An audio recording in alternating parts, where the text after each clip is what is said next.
you go to work and then you knock off and you have a few beers. It's just dumb. The conversations never have any substance, and you look at their lives, they're just lying to themselves if they think they're at all happy. And radical forms of accountability. You got to accept that a lot of the things that are wrong with you, with the way things are, it's your fault. I don't know who else it is. You talk to these people and it's someone else's responsibility. They've always got someone to blame, and it's just a mindset, I guess, is the point. And I guess I'm getting more and more abrasive when it comes to talking with people, a bit more combative, Conrad, a bit more direct. And they'll say things to me like, oh, that's really insulting or offensive. And it's like, yeah, that's kind of the point. Crikey. I thought that's what friends are meant to do, raise the bar and set a higher standard for each other. Try to elevate each other up, not, wallow in comfortable complacency. Confidence comes from doing difficult things, about challenging yourself, about strengthening and increasing in capacity and competency and skill sets. And what was the other point I was going to make? The fucking overcoming adversities. Because people, they have a different sort of perspective. When they see a problem, they just give up and they just make it someone else's responsibility. It's not a good mindset. And I trigger people. I am a pattern disruptor, self-proclaimed. If I ever start gaining in popularity, that's a pretty good indicator I'm going off course. I'm not here to be liked. I'm here to cause ripples and shift, make monumental shifts in the egregore of human consciousness. And people act like, oh, Conrad, we're not friends anymore. Like, good. What are you going to do? Even less than the absolute fucking nothing that you already do for me. You offer no value at all. Go, leave. I'm a thoroughly independent human being. In fact, doing nothing is a bit generous. I'd say they're actually pretty parasitic in nature, a lot of these people I know.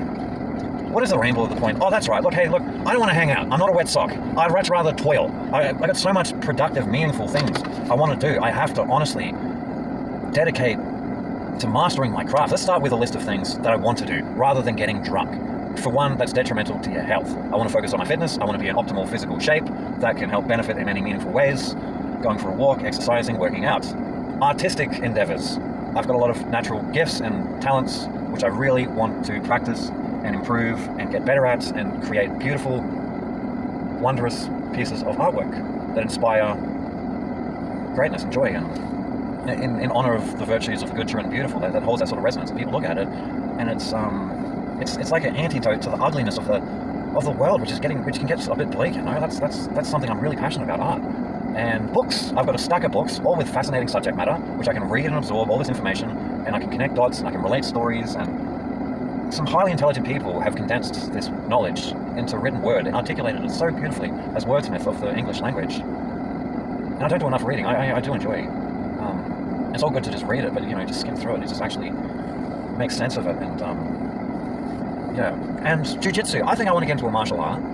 Because you can apply that sort of discipline to your life. How to pivot, how to fight, how to, humble yourself by learning from, a competitor who might actually show you where your weaknesses are, etc. I want to get into woodworking too. I've got all these tools. And piano. I want to get into piano. I've got a musical thing. Anyway, the point of my little rant is I've squandered so much time. I can't afford to lose any more. And I'm in these environments which aren't exactly conducive for growth.